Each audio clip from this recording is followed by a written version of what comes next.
Hello guys, मेरा नाम है सुमित कुमार और आप देख रहे हैं बूस्ट योरसेल्फ वे इन्फॉर्म मी बेटर। तो आज का वीडियो बहुत ही ज्यादा इंटरेस्टिंग होने वाला है, क्योंकि आज की वीडियो में मैं आपको बताने वाला हूं कि बहुत सारे जो रीजंस होते हैं ना आपके, जैसे कि आपको पता होगा कि मैंने एक कम्युनिटी टैब है हमारे पास, ठीक है, यूट्यूब चैनल पर। तो उस पर मैंने एक पोस्ट किया था। उस पर मैंने पोस्ट करने के बाद आपसे ये पूछा था कि आपके जो भी रीजन है, जो भी आपका पोस्टिंग एरिया है, कृपया करके आप पोस्टिंग एरिया को वहां पे कमेंट सेक्शन में बताइए। तो मैं क्या करूंगा, तो उन कमेंट सेक्शन को आज मैं लूंगा अच्छी तरीके से, और उन कमेंट सेक्शन में मैंने बहुत सारे जो पोस्टिंग एरियाज देखे थे उनके बारे में आपको बताऊंगा कि वहां पर बेसिकली वर्क क्या होता है। ठीक है, हम बहुत ज्यादा तो उसके बारे में नहीं बात करेंगे, लेकिन छोटा छोटा मोटा मोटा थोड़ा सा बात कर लेंगे कि हाँ ठीक है, ऐसा वर्क डन वहां पे होता है। बाकी वो डिपेंड करता है आप पे कि वहां पर आपका पोस्टिंग किस जगह पे होता है। ठीक है, मतलब पोस्टिंग आपका तो हो गया, मतलब आपका सेक्शन किस डिवीजन में आपको भेजा जाता है, ये वहां के ऑफिसर पे आपको डिपेंड करता है। लेकिन इस वीडियो में हम बात कर लेंगे सबके विषय में कि जो भी आपका रीजनल ऑफिस है, ठीक है, बॉटलिंग प्लांट हो गया हमारा, ठीक है, जोनल ऑफिस हो गया हमारा, जो भी आपका रेलवे सेक्शन हो गया, वो सबके बारे में मैं इस वीडियो में बात करूंगा। और साथ ही साथ इस वीडियो में बात करूंगा कितने हॉलीडेज होते हैं हमारे पास, ठीक है,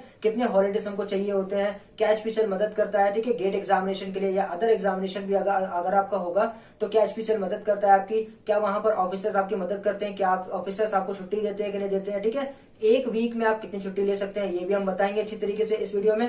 और बात करते हैं कि सैटरडे संडे ऑफ रहता है या नहीं ऑफ रहता, वो भी इस वीडियो में बताऊंगा मैं। तो अगर आपने इस वीडियो को पूरा नहीं देखा तो आप नॉलेज से वंचित रह जाएंगे। ठीक है, तो इस वीडियो को पूरा देखिएगा अच्छी तरीके से। उसके पहले मैं आपको एक चीज बता देना चाहता हूँ। वो चीज ये है कि बहुत दिनों से मैं नोटिस कर रहा हूँ कि हमारे जो वीडियोस हैं वो आप लोग देख नहीं रहे हैं, ठीक है, कट करके देख रहे हैं, ठीक है, स्किप करके देख रहे हैं। तो प्लीज ऐसा मत कीजिए, क्योंकि मैं क्या कहने वाला हूँ आपको वो आप समझ नहीं पा रहे हैं। मैं हर वीडियो को घुमा फिरा के नहीं बताता, कोई भी वीडियो में घुमा फिरा के नहीं बताता, केवल एक नॉलेज के पर्पज से बनाता हूँ। हर वीडियो में पर्पस होता है कि हाँ नॉलेज को देना, और हर वीडियो में आपने देखा होगा कि नॉलेज भरपूर आपको मिलती है। ठीक है, कोई भी फेक नॉलेज नहीं मिलती है, पहली बात तो यह है, कोई घुमा फिरा के नॉलेज नहीं मिलती, ये बात है बिल्कुल। और किसी भी तरीके की जो ऊट पटांग नॉलेज होती है मैं बिल्कुल अपने चैनल पर नहीं डालता हूँ। ठीक है, इसका एक कारण यह है कि बिल्कुल ये चैनल पूरी तरीके से वी इन्फॉर्म यू बेटर, इसका स्लोगन ही यही है कि हम आपको अच्छी तरीके से इन्फॉर्म करते हैं।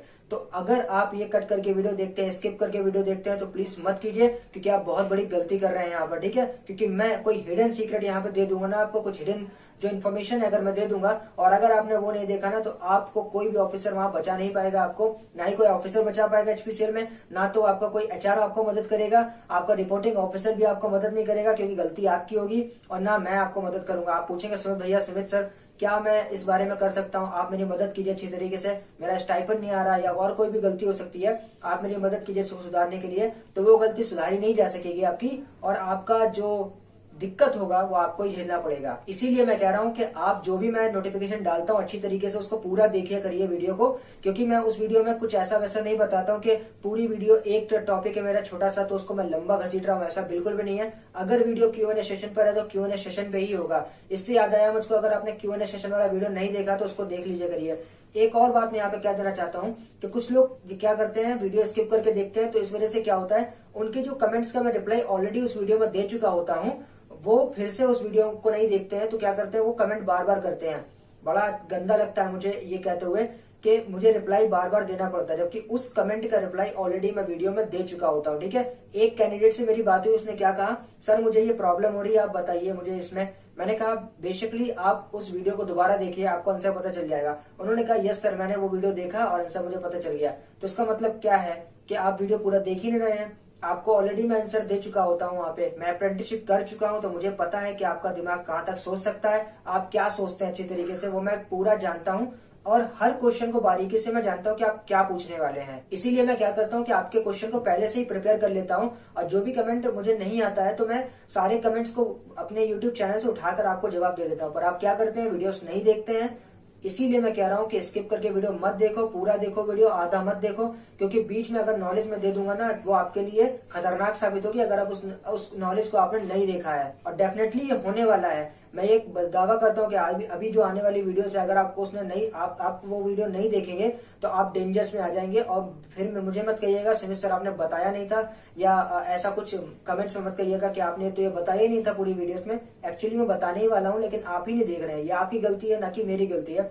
सो प्लीज यहाँ पर मैं कहना चाहूंगा, प्लीज स्किप करके वीडियो मत देखो पूरा। ओके, तो चलिए अब इस वीडियो में बात करते हैं हम लोग अपने मेन टॉपिक की। तो मेरा नाम है सुमित कुमार, आप देख रहे हैं बूस्ट सर। चलिए इस वीडियो को शुरू करते हैं। तो सबसे पहले बात मैं करूंगा रीजनल ऑफिस की। ठीक है, सबसे पहला जो रीजन आपका आता है वो है रीजनल ऑफिस। यहाँ पे कुछ कैंडिडेट की पोस्टिंग हुई है, उनका जो 1 अप्रैल है वहां पर पोस्टिंग वो करेंगे अच्छी तरीके से, और ज्वाइनिंग भी वहां पे करेंगे। ठीक है, डॉक्यूमेंटेशन हो जाएगा, आपका ज्वाइनिंग चालू हो जाएगा। ठीक है, वहां पर तो सबसे पहले क्या करता हूं मैं, अगर आपने वो वीडियो मेरा नहीं देखा है रीजनल ऑफिस वाला, क्योंकि मैं रीजनल ऑफिस में पोस्टेड था वहां पर, और मैंने जो नॉलेज प्राप्त किया हुआ है वो मैंने पूरा आपको शेयर किया उस वीडियो में। मेरी एक्सपीरियंस की वीडियो 1 साल पुरानी है, उस वीडियो में आपको पूरा नॉलेज मिलेगा कि मेरा काम क्या था। अगर आपकी पोस्टिंग रीजनल ऑफिस में हुई है तो कृपया करके उस वीडियो को देख लेना। ठीक है, बाकी का नॉलेज मैं यहाँ पे शेयर कर देता हूँ, पूरा नहीं बताऊंगा लेकिन थोड़ा बहुत बता दूंगा, बेसिक नॉलेज आपको दे दूंगा कि रीजनल ऑफिस में होता क्या है। बेसिकली क्या होता है रीजनल ऑफिस में, देखो रीजनल ऑफिस में क्या होता है, हम लोग क्या करते हैं पूरे पंप्स को सुपरवाइज करते हैं। यानी कि पूरे पंप्स, यानी कि Kanpur area, just suppose that example के तौर पर ले रहा हूँ कि कानपुर में कुल मिला के कितने टोटल पंप्स हैं, यानी कि पेट्रोल पंप्स की बात कर रहा हूँ, उन सभी को एक ऑटोमेशन से हमको कनेक्ट कराना पड़ता है। कोई भी मशीन वहां पे चलती है, ठीक है, वो सब ऑटोमेशन से वहां पे चलती है। ठीक है, बहुत सारे ऑटोमेशन वहां पे इक्विपमेंट्स लगे होते हैं, जैसे कि टैंक्स का पता लगाना कि टैंक्स पे कितना तेल पड़ा हुआ है, ठीक है, ऑयल पड़ा हुआ है, वो सब ऑटोमेशन से हम लोग देख पाते हैं। ऑटोमेशन के लिए क्या होता है, वहां पर एक छतरी लगी होती है जिसको हम लोग बोलते हैं एंटीना, जैसे कि आपने डिश टीवी वगैरह का देखा होगा, ठीक उसी प्रकार का एंटीना रहता है। ठीक है, और एक वीसेट रहता है। ठीक है, वीसेट के बाद आपका एक यूपीएस रहता है, यूपीएस के बाद ये यूपीएस जो होता है वो पावर बैकअप के लिए होता है आपका। ठीक है, और एक आपका ऑटोमेशन लगा होता है, वो डिफरेंट कंपनीज होती है, जैसे कि एजीएस आपका हो गया, ऑरपैक हो गया, ठीक है, एटॉस हो गया, ये सारी कंपनीज हैं जो कि क्या करती है अपना ऑटोमेशन वहां पे सेटअप करती है किसी भी पेट्रोल पंप पर। तो इसी ऑटोमेशन से क्या होता है, पंप का सारा डेटा जो होता है वो एचपीसीएल के पास जाता है। सारा डेटा क्या होता है, एंटीना के माध्यम से पहले सैटेलाइट को पहुंचेगा, फिर सैटेलाइट क्या करेगी, उस डेटा को कम्युनिकेट करेगी अच्छी तरीके से हम तक, यानी कि एचपीसीएल के सर्वर तक। उस सर्वर का जो पासवर्ड आईडी होगा आपको वो सब मिल जाएगा। ठीक है, लॉगिन आईडी और पासवर्ड आपको सब मिल जाएगा। जैसे at the time of joining आप करेंगे, जैसे ही आपको काम समझाया जाएगा वैसे ही आपको लॉगिन आईडी पासवर्ड दे दिया जाएगा। वहां पर आप जाकर देख सकते हैं कि किसी भी पेट्रोल पंप पर क्या क्या होता है। ठीक है, वहां पर आपको मशीन सारे दिखाई देंगी, जैसे कि मैं एक नाम ले लेता हूँ, ठीक है, राकेश फिलिंग स्टेशन। तो राकेश फिलिंग स्टेशन पर आपको पेट्रोल पंप्स देखने के लिए मिलेंगे, वहां पर सारी मशीनें देखने के लिए मिलेंगी वहां पर। ठीक है, उसके नोजल कितने उस मशीन में ये देखने के लिए मिलेगा, उसके पास कितने टैंक्स हैं, उसके पास कौन सा टैंक है, ठीक है, पेट्रोल का है, डीजल का है, पावर का है। ठीक है, जितना भी आपको सब कुछ नॉलेज चाहिए है वो उस पेट्रोल पंप का आप एक सर्वर के माध्यम से देख सकते हैं। ठीक है, एचपीसीएल के, और आपको लॉगिन आईडी पासवर्ड तो वहां मिल ही रहा है। तो आपको बेसिकली जो रीजनल ऑफिस में काम करेंगे वो इसी पर ही आपको करना पड़ेगा। अब क्या होता है कि आपने जान लिया कि सर्वर से कनेक्टेड होता है पूरी तरीके से, यानी कि जो पंप्स होते हैं वो ऑटोमेशन से कनेक्टेड होते हैं सैटेलाइट के माध्यम से। अगर ये क्या होता है, इसी में ही अगर पंप आपका डिस्कनेक्ट हो जाता है सैटेलाइट से, तो बेसिकली जीएटीज का यहाँ पे क्या काम होता है, इस पंप्स को जाके कनेक्ट करवाना। ठीक है, सैटेलाइट से, ठीक, मतलब सर्वर से अपने कनेक्ट करवाना। तो उसके लिए क्या होता है, हमें वीसेट को जाके रिबूट कराना पड़ता है। तो आपको बेसिकली क्या करना पड़ेगा, डीलर को कॉल करना पड़ेगा कि वहां पर आपका जो पंप है उस पर वीसेट डाउन हो गया है, मतलब कनेक्टिविटी नहीं आ रही है, तो आप वहां पर इसको रिबूट कराइए। ठीक है, सिस्टम को। तो जैसे ही वो रिबूट कराता है, रिबूट के 10 या 15 मिनट के बाद वो क्या होता है, ऑटोमेटिकली रिस्टोर हो जाता है, यानी कि उस पंप का जो डेटा है वो हमारे एचपीसीएल का जो सर्वर है उस पे आने लगता है, जहां पर आप लॉगिन आईडी पासवर्ड डाल के उस पंप का सारा डेटा को देख सकते हैं। अगर वो डिस्कनेक्ट होगा तो उस पंप का डेटा नहीं आ पाएगा। सपोज दैट हम मान के चलते हैं कि उसके पास अगर टैंक्स पड़े हुए हैं, उसमें अगर कुछ लीटर का पेट्रोल है, तो हमें क्या दिखाई देगा वो वहां पर, क्योंकि पंप अभी डिस्कनेक्टेड है, तो हमें वो जो एग्जैक्ट डिटेल्स होगी वो नहीं दिखाई देंगी कि उसके पास कुल कितना अभी पेट्रोल है। ठीक है, तो इसका ये डिसएडवांटेज होता है कि अगर आपका पंप अगर डिस्कनेक्टेड है, कनेक्ट नहीं है ऑटोमेशन से, तो आपको कुछ पता नहीं कर पाएंगे उस पेट्रोल पंप पर। ठीक है, सो बेसिकली आपको क्या करना पड़ता है, जीएटीज को वहां पर जितने भी पेट्रोल पंप्स हैं, अगर वो लिस्ट आपको पता होगी अच्छी तरीके से, उस सर्वर में आपको मिल जाएगी कि कितने कितने जो पेट्रोल पंप्स है वो डाउन है। ठीक है, आज मतलब ऑटोमेशन से कनेक्ट नहीं है, तो आपको बेसिकली सुबह से शाम यही कराना पड़ता है। और सीधी सी बात यह है कि आपको मशीन अगर खराब हो गई तो मशीन के विषय में भी आपको वहां पे जो स्टैंड है वो लेना पड़ता है। ठीक है, आपको मेल्स भेजने पड़ते हैं फिटर्स को कि आप जाइए वहां पर जाके हमारी मशीन को ठीक कीजिए हमारे पेट्रोल पंप पर। बेसिकली आपको मेल्स वगैरह यहाँ पे बहुत देखने को मिलेगा। तो सबसे पहले मैंने बता दिया मोटा मोटा कि आपको रीजनल ऑफिस में बेसिकली ऑटोमेशन का काम होगा। रिटेल ऑटोमेशन इंजीनियरिंग में आपको काम करना पड़ेगा, वहां पे सारे पंप्स को कनेक्ट करवाना पड़ेगा जो भी डाउन है। ठीक है, डाउन का अर्थ यहाँ पे डिस्कनेक्टेड होता है। ठीक है, वो सर्वर से कनेक्ट नहीं है, ऑटोमेशन से कनेक्ट नहीं है। ठीक है, सैटेलाइट से कनेक्टेड नहीं, आपको ये करवाने की रिस्पॉन्सिबिलिटी वहां पे दी जाएगी।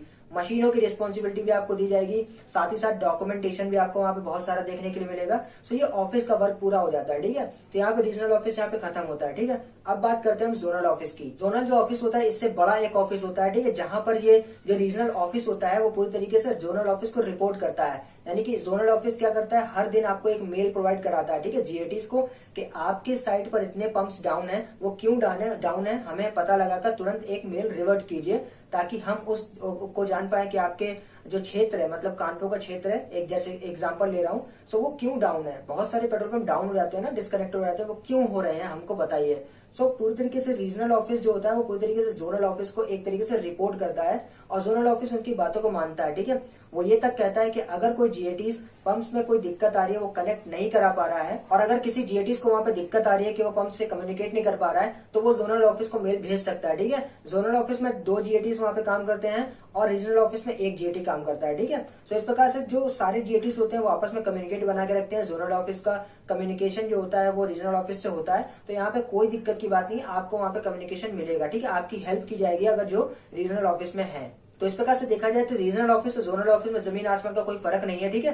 थोड़ा बहुत फर्क है, रीजनल ऑफिस छोटा होता है, जोनल ऑफिस बड़ा होता है, और रीजनल ऑफिस जो होता है वो जोनल ऑफिस को क्या करता है, रिपोर्ट करता है सब चीजों के बारे में, और जोनल ऑफिस मदद करता है रीजनल ऑफिस की कि आप सभी पेट्रोल पंप्स को कम्युनिकेट कराइए अच्छी तरीके से। उन पर जो होता है ना, एक हमें पूरे पेट्रोल पंप को देखना पड़ता है कि कोई पेट्रोल पंप अछूता ना हो हमसे, मतलब कोई भी छूट ना जाए हमसे, सब के सब कनेक्टेड हो। ये एचपीसीएल का एक बेनिफिट होता है कि सभी को पेट्रोल पंप को हमको करना ही है, क्योंकि अगर नहीं करेगा तो फिर दिक्कत में आ जाएंगे सब लोग। और जोनल ऑफिस की बात रही तो जोनल ऑफिस भी हमारा ऑटोमेशन पे ही काम करता है, ठीक है। मशीनों की देखरेख वो भी करता है अच्छी तरीके से, कि कोई मशीन अगर फॉल्ट हो गई हो कहीं पर, वहां पर फिटर को भेजना अच्छी तरीके से। अगर हमसे नहीं हो पा रहा रीजनल ऑफिस में तो जोनल ऑफिस इसके लिए मदद करता है, ठीक है हमारी। तो आई होप आपको रीजनल ऑफिस जोनल ऑफिस समझ में आ गया होगा। चलिए अब हम बात कर लेते हैं कि टर्मिनल की बात, ठीक है। सो टर्मिनल और डिपो एक ही होता है, चाहे हम टर्मिनल बोले चाहे डिपो बोले। अगर आपने मेरी और जिशान की वीडियो नहीं देखी है इंटरव्यू एक्सपीरियंस की, तो देख लीजिएगा। जिन लोगों का टर्मिनल में हुआ है वो टर्मिनल में अच्छी तरीके से काम को अगर सीखना चाहते हैं तो जिशान से सीख सकते हैं, उसने सारा वीडियोस में बताया हुआ है, ठीक है। मेरे साथ वीडियो कॉन्फ्रेंसिंग की हुई थी मैंने ऑनलाइन उनके साथ,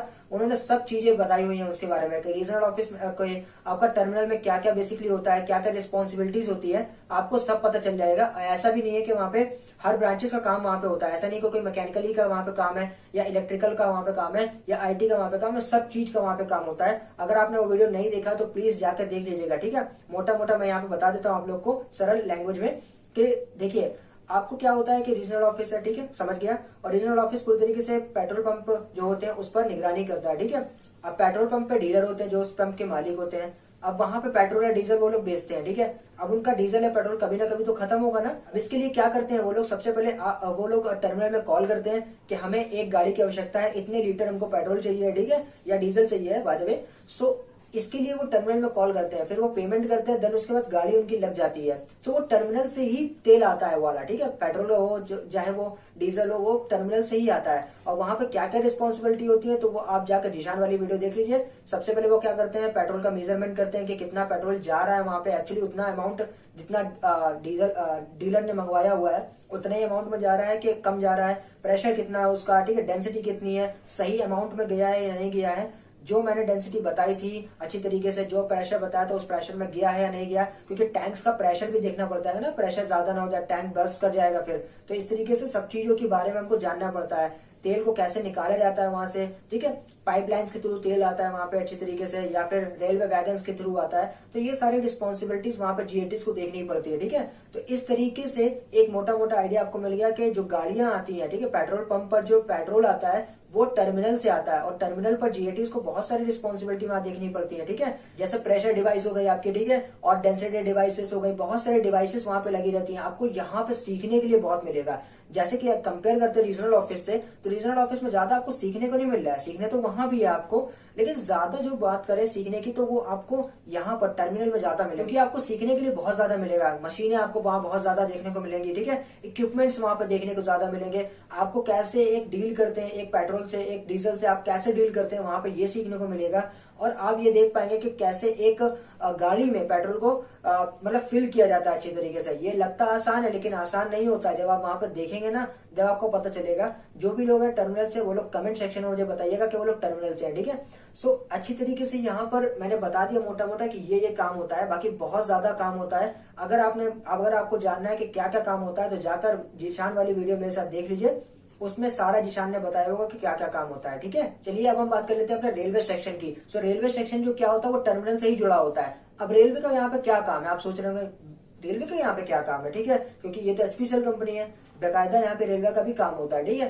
क्योंकि मुंबई से यहाँ तक कोई लाइन नहीं बिछाई जा सकती पाइपलाइन की, ठीक है। तो क्या होता है, मान लो अगर मुंबई रिफाइनरी से यहाँ पे ऑयल आना है, पेट्रोल आना, डीजल आना है, तो कैसे आएगा, एक मालगाड़ी के थ्रू आएगा ना। आपने देखा होगा कि रेल के जो कोचेस आते हैं वो एक सिलेंड्रिकल शेप में होते हैं, ठीक है। आपने कभी देखा होगा, गौर किया होगा, मैंने भी देखा था। मैं पूछता था कि ये है क्या आखिरकार, तो उसमें ऑयल होता है, पेट्रोल होता है, तो डीजल होता है। वो इतनी दूरी तय करके यहाँ पर आते हैं अच्छी तरीके से, ठीक है। कि क्या करके आते हैं, इतनी दूरी तय करके आते हैं। वो कहाँ से, विशाखापट्टनम रिफाइनरी से आ सकते हैं या मुंबई रिफाइनरी से आ सकते हैं, ठीक है। सो वो मान लेते हैं कानपुर में आ रहे हैं, ठीक है।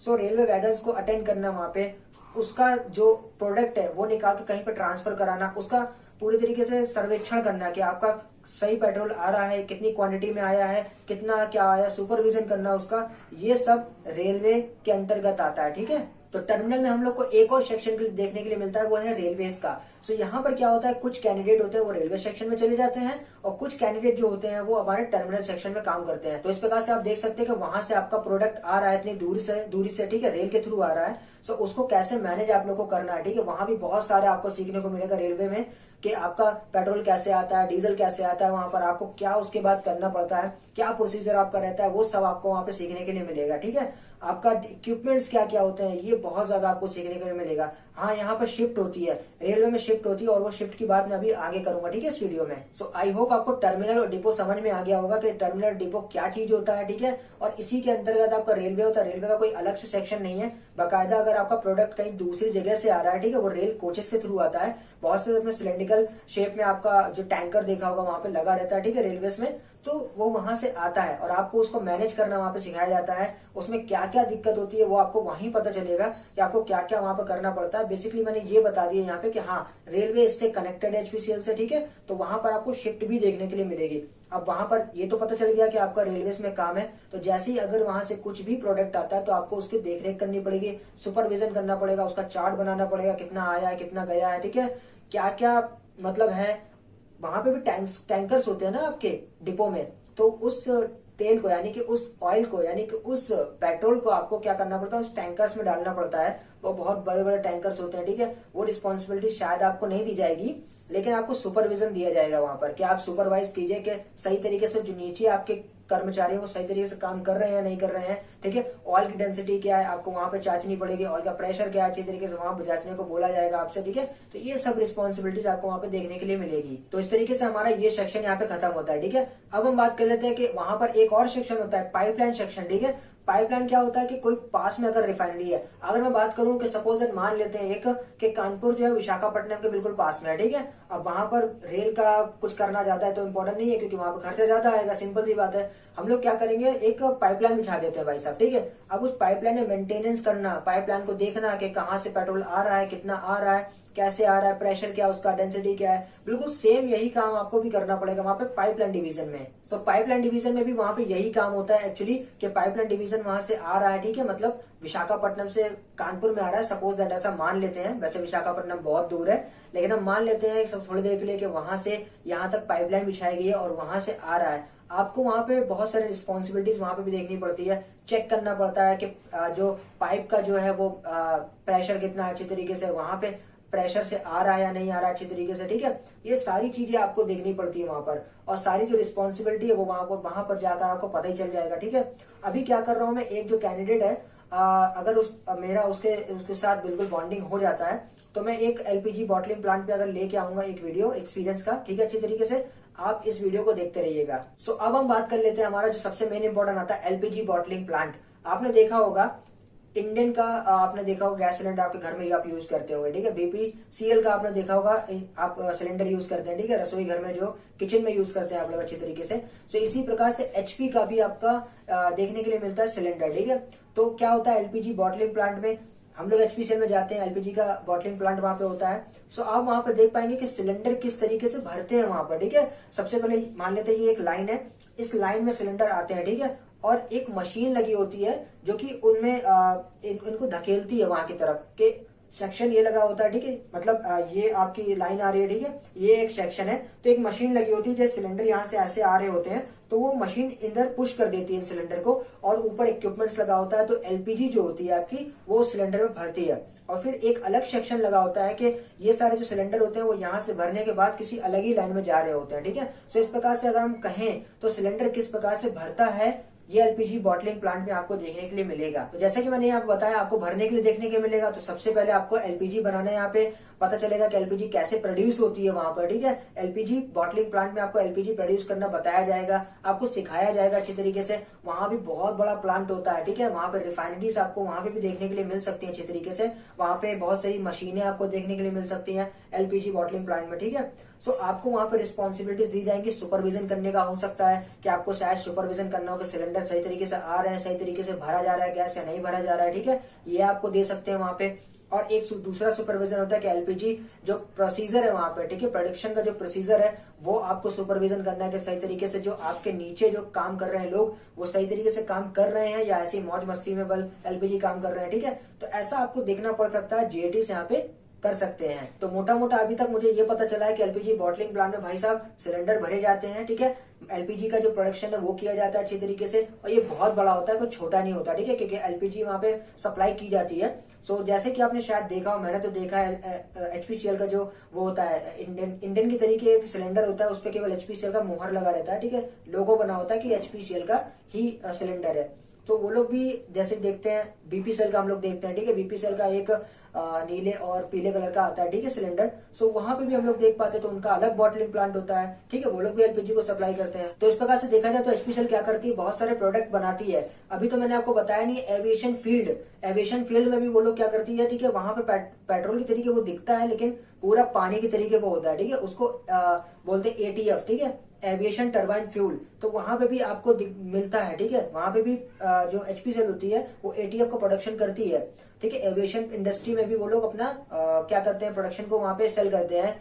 और ल्यूब में भी होता है कि मोम बनाना, ठीक है, ये सारे जो ग्रीस बनाना, ठीक है, ये भी एचपीसीएल अच्छी तरीके से प्रोडक्शन करता है। तो आई होप आपको समझ में आ गया होगा कि बॉटलिंग प्लांट में आपका क्या होता है, ठीक है। बेसिकली सिलेंडर भरे जाते हैं, ये इतना आसान लगता है लेकिन इतना आसान नहीं होता है। फिर से मैं कह रहा हूँ आप लोग को, वहां पर बहुत सारी रिस्पॉन्सिबिलिटी आपको देखनी पड़ती है। वहां पर भी सिलेंडर का आपको प्रेशर चेक करना पड़ेगा, आपकी मशीन ठीक तरह से काम कर रही है नहीं कर रही है उसका भी आपको देखना पड़ेगा। मेंटेनेंस वगैरह आपका होता है, ठीक है, मेंटेनेंस में एक जीएटी को भाग लेना पड़ता है, मेंटेनेंस देखना पड़ता है। जैसे कि जिशान ने बताया था कि हमें मेंटेनेंस देखना पड़ता था, हर जो मशीन होती है उसका मेंटेनेंस होता है, और वो भी बहुत जल्दी जल्दी होता है। ऐसा नहीं कि एक साल से मशीन चल रही है तो एक साल से मशीन चल रही है, ठीक है, उसका day to day maintenance, day to day तो नहीं बोल सकते लेकिन हफ्ते में शायद मेंटेनेंस होता हो, तो वहां आपको ही देखना पड़ेगा कि ठीक मशीन काम कर रही है नहीं कर रही है, ठीक है।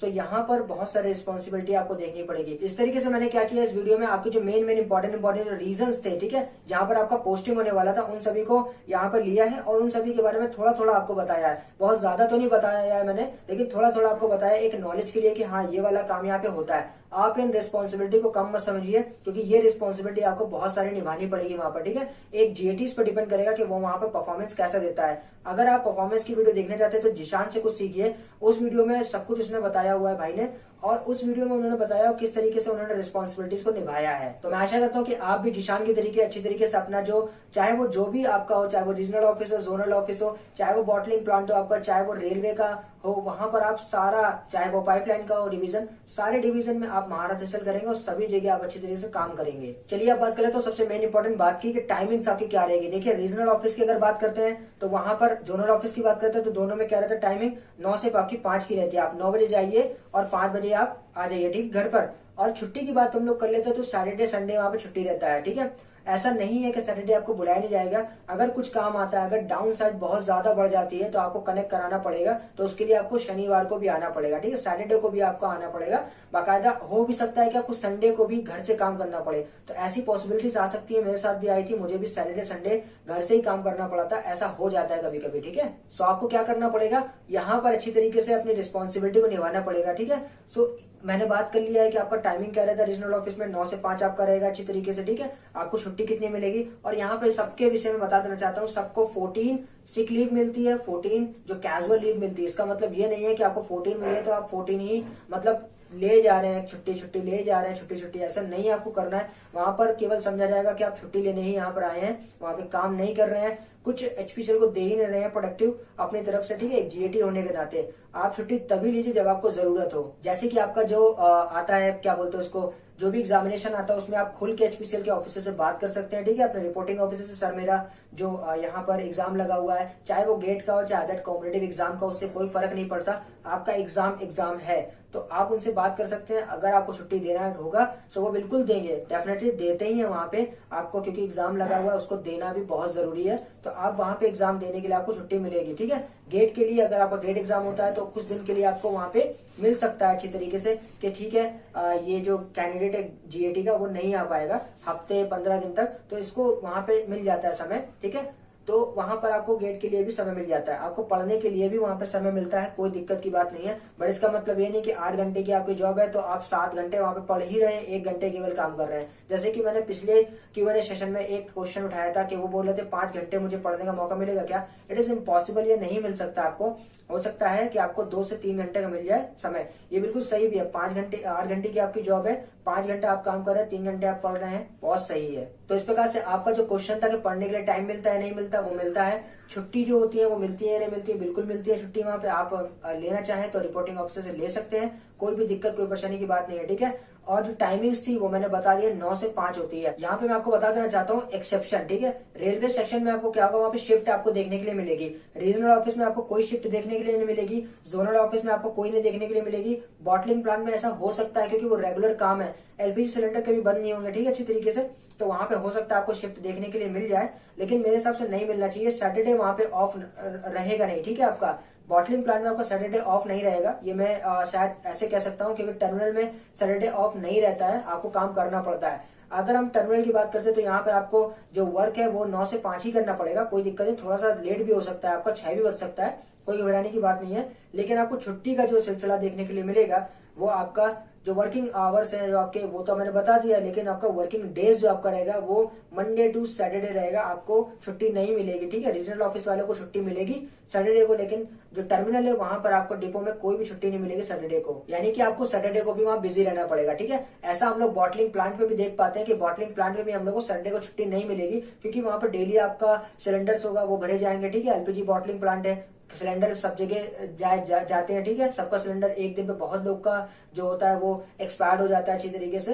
तो क्या होगा कि आपको शायद बॉटलिंग प्लांट में भी देखने को ना मिले सैटरडे की छुट्टी। अगर हम बात करते हैं रेलवे की, तो वहां पर रेलवे सेक्शन में भी आपको सैटरडे को छुट्टी नहीं देखने के लिए मिलती है, ठीक है। वहां कंटिन्यूअसली काम होता रहता है आपका। अगर हम ल्यूब सेक्शन की बात करते हैं तो शायद वहां पे सैटरडे को छुट्टी देखने को मिल जाए, लेकिन मैं पूरी तरीके से नहीं कह सकता। तो ये भी एक उस कैटेगरी में आ जाता है कि यहाँ पे भी सैटरडे को छुट्टी ना देखने को मिले, ठीक है।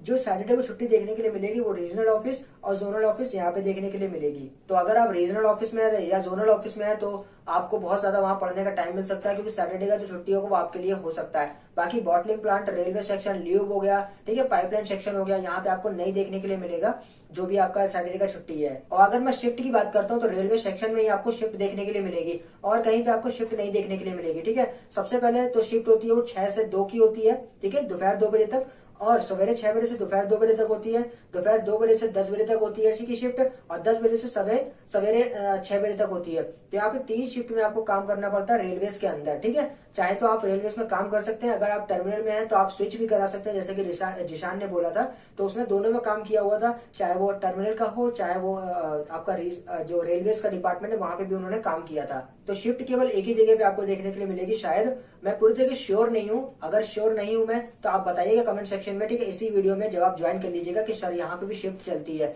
लेकिन मैं आपको शिफ्ट बता देता हूँ, बिल्कुल 100% श्योर है कि अगर आपको रेलवे सेक्शन मिला हुआ है वहां पे तो आपका वहां पे शिफ्ट 3 होंगी वहां पे, आपको कोई भी शिफ्ट दे सकते हैं वहां पे। आप चाहें तो शायद वहां पे चूज करने का आपको ऑप्शन भी मिल जाए, और चाहे ना हो तो वहां पे ऑप्शन आपको चूज करने का नहीं मिलेगा। अच्छा, यहाँ पे 2 क्वेश्चन बता देना चाहता हूँ जो मुझसे छूट गए हैं अभी, ठीक है। मैं सबसे पहले बता देना चाहता हूँ कि एक वीक में कितनी छुट्टी ले सकते हैं, मतलब ऐसा आप क्या ही चाहते हैं एक वीक में छुट्टी लेंगे, ऐसा कुछ नहीं है। आपको एक वीक में छुट्टी नहीं लेनी है, ठीक है। जब आपको बहुत ज्यादा, या तो आप सिक हो तब ले सकते हैं। कैजुअल का मतलब होता है कि ऐसे नहीं कि कैजुअली कभी भी छुट्टी ले ली, हाँ सर मेरा मन नहीं कर रहा तो मैं नहीं जाऊंगा, मैं नहीं जाऊंगा, मैं बिल्कुल नहीं जाऊंगा, ऐसा आपको बिल्कुल नहीं करना है, ठीक है। आपको क्या करना है कि कभी आप, कैजुअल का मतलब ये होता है एक्सीडेंटली आपका कुछ काम आ गया, कुछ ऐसा काम जो कि बहुत जरूरी है, हम ऑफिस नहीं जा सकते, तो वो कैजुअल में आता है आपका। कैजुअल का मतलब यहाँ पे ये है, कैजुअल का मतलब ये मत समझ लीजिएगा कि आप घर बैठ गए बिल्कुल अच्छी तरीके से, एचपीसीएल में आप जाकर आप जॉब नहीं कर रहे हैं उस दिन, ठीक है। कैजुअल का मतलब ये था। सिक का मतलब तो आप जानते हैं, अगर आप बीमार पड़ गए तो आपको छुट्टी मिल जाएगी। 14 आपकी होती है, ठीक है, सिक लीव। 14 आपकी कैजुअल लीव होती है, ठीक है। और इसके रिलेटेड और भी अभी मैं वीडियो लाने वाला हूँ अच्छे तरीके से, तो आप उसमें देख पाएंगे। तो 1 वीक में मैंने जैसे आपको बता दिया है कि एक वीक में आपका जो सेक्शन होता है उसके अकॉर्डिंगली आपका वर्क होता है, ठीक है। एक वीक में जैसे कि रीजनल ऑफिस में सैटरडे संडे ऑफ रहता है, लेकिन हम टर्मिनल की बात करते हैं तो वहां पर सैटरडे ऑफ नहीं रहता, ठीक है। आपको संडे को भी हो सकता है कुछ बुला लिया जाए, अगर भीषण काम हो गया, बहुत डेंजरस काम हो गया वहां पे, ऐसा कुछ नहीं होता है वैसे बता रहा हूँ, लेकिन ऐसी स्थिति आ जाती है ना कभी कभी कि आपको करना पड़े, ठीक है। तो लेट भी आपको काम करना पड़ सकता है, ऐसा हो सकता है। अब यहाँ बात करें तो कि प्राइवेटली आप एचपीसीएल से कैसे जुड़ सकते हैं, ठीक है। वहां पर कुछ प्राइवेट कर्मचारी भी होते हैं जो कॉन्ट्रैक्ट बेस पे, एचपीसीएल क्या करती है, कॉन्ट्रैक्ट को क्रिएट करती है कि इतने कैंडिडेट हमको चाहिए, ठीक है, प्राइवेट तौर पर, कि वो हमारा काम करेंगे अच्छी तरीके से। तो अगर वहां पर कोई वैकेंसी खाली होती है अच्छी तरीके से, सो अगर आपका परफॉर्मेंस अच्छा रहता है तो वहां पर आपको प्राइवेटली क्या किया जा सकता है, जॉब भी किया जा सकता है वहां पे प्राइवेटली, नॉट परमानेंट, ठीक है। गवर्नमेंट के तौर पर नहीं आपको, लेकिन प्राइवेट के तौर पर आपका अच्छा सैलरी वहां पर होगा, एचपीसीएल की तरफ से आपको वहां पर रखा जाएगा। यानी कि आपको सैलरी आपको 30,000 35,000 देखने को मिल जाएगी, लेकिन वहां पे भी आपको अपना परफॉर्मेंस अच्छा रखना पड़ता होगा, ठीक है। तो इसीलिए आपसे मैं ये कहना चाहता हूँ कि अपना परफॉर्मेंस जहां पर भी आप हैं वहां पर अच्छा कीजिए अच्छी तरीके से। मेरे समय में क्या था, मेरे समय में जो जहां मैं काम कर रहा था वहां पे प्राइवेट तौर पर बहुत सारे लोग वहां पे थे। अगर उनमें से कोई भी एक बंदा अगर छोड़ देता ना अच्छे तरीके से, तो मैं वहां पे प्राइवेटली कॉन्ट्रैक्ट बेस पे काम कर रहा होता। अब एक चीज और बताना चाहता हूँ, प्राइवेटली तौर पे मैं वहां काम कर सकता था, ठीक है। ऑटोकैड और जो सॉलिड वर्क्स की जो डिजाइन होती है वहां पर मैं बनाना जानता था, लेकिन मैं उस समय पे क्या कर रहा था, एचपीसीएल में काम कर रहा था, ठीक है। मुझको आए हुए केवल 6-7 महीने ही हुए थे, मैंने अभी वहां से रिजाइन नहीं किया हुआ था, ना तो मैंने कंप्लीट किया हुआ था। अगर मैं कंप्लीट कर देता सो मैं वहां पे ज्वाइन हो जाता। जैसे कि सपोज दैट मेरा लास्ट डेट जो था 31 था, अगर 31 के बाद सर अगर मुझको ले लेते कि चलो इस बंदे की जरूरत है हमें, तो मैं वहां पे जॉब कर सकता था और 35,000 मेरी वहां पे सैलरी थी। लेकिन ऐसा क्या हुआ वहां पर कि 6-7 महीने के बाद वहां पे रिक्रूटमेंट हुआ, और वहां पे एक लड़का जो था वो वहां पे ले लिया गया अच्छी तरीके से, जो ऑटोकैड की डिजाइनिंग वहां जानता था। क्योंकि आपको पता है ना मैं क्या क्या काम संभालूंगा वहां पे, कि मैं अपना जीडीएस का काम संभालूंगा कि उनका ऑटोकैड की डिजाइन देखूंगा। तो यहाँ पे ये दिक्कत आ गई थी मेरे साथ, नहीं तो मैं भी अभी एचपीसीएल में ही उसी ऑफिस में काम कर रहा होता, एक AutoCAD and solid work designer के रूप में। सो यहाँ पर मेरा बैड लक था यहाँ पे, लेकिन आपका हो सकता है गुड लक हो, आपको वहां पे जॉब मिल जाए प्राइवेटली। सैलरी बहुत अच्छी होती है और एचपीसीएल की तरफ से ही आपको वहां पे कॉन्ट्रैक्ट देखने के लिए मिलेगा। सो यहाँ पर आप अच्छी तरीके से सेलेक्ट भी हो सकते हैं अगर आपका अच्छा परफॉर्मेंस होगा। अगर आपका गंदा परफॉर्मेंस होगा तो डेफिनेटली बात से वो आपको प्राइवेटली रखेंगे ही नहीं, ठीक है। सो यहाँ पर पूरी तरीके से आपके एक्सपीरियंस पे डिपेंड करता है कि आपने एक्सपीरियंस वहां पे कैसा गेन किया हुआ है, आपने वर्क कैसे कर रखा है, अपने ऑफिसर से आप कैसे बात करते हैं। सो आई होप आपको ये वीडियो पसंद आया होगा। इस वीडियो में मैंने सब कुछ बता दिया, आपका मोटा मोटा बताया है, ठीक है, सरल लैंग्वेज में बताया है, बहुत ज्यादा डीप नहीं बताया। आपको ये वीडियो पसंद आया होगा। अगर ये वीडियो आपने पूरा देखा तो थैंक यू, क्योंकि मैंने वीडियो ऑलरेडी बता दिया अच्छी तरीके से कि अभी जो वीडियोस आने वाली हैं उसको आप पूरा ही देखिएगा, क्योंकि अगर आपने स्किप करा तो आप बहुत बड़ी मुसीबत में फंस जाएंगे। जैसे कि मैंने पिछली वीडियो में बता रखा है, आपको कोई नहीं बचा पाएगा, ना तो मैं बचा पाऊंगा, ना तो कोई ऑफिसर बचा पाएगा वहां पे आपको, ना तो कोई एचआर आपकी मदद करेगा। एचआर तो बिल्कुल ही नहीं आपकी मदद करेंगे, ठीक है। इसका मैं एग्जाम्पल मैंने कल ही उस बंदे से बात की थी जिसके साथ ये हादसा हुआ था। उसने कहा था मेरी एचआर ने किसी ने भी मदद नहीं की थी, और एचआर के बोल रहे थे कि मैं आपको ये प्रोवाइड ही नहीं करूंगा अच्छे तरीके से। तो इस प्रोवाइड का जो सीक्रेट है वो मैं अगली वीडियो में आपको बताऊंगा, और आपको बताऊंगा कि आपको वहां पे क्या नहीं करना है। सो इस वीडियो में बने रहने के लिए धन्यवाद। सो मैं मिलता हूं आपसे उस वीडियो में, नेक्स्ट वीडियो में। अगर आपने हमारे चैनल बूस्ट योरसेल्फ को अभी तक सब्सक्राइब नहीं कर रखा, सब्सक्राइब कर लेना और इस बेल आइकन को भी दबा देना, ताकि इसी तरह की जॉब नोटिफिकेशन और जो भी अप्रेंटिसशिप की नोटिफिकेशन है, जो भी अप्रेंटिसशिप से जुड़ी हुई मेन इंपॉर्टेंट इन्फॉर्मेशन है, वो मैं आपको दे पाऊं। सो मैं मिलता हूं आपसे एक नेक्स्ट वीडियो में, तब तक के लिए गुड बाय।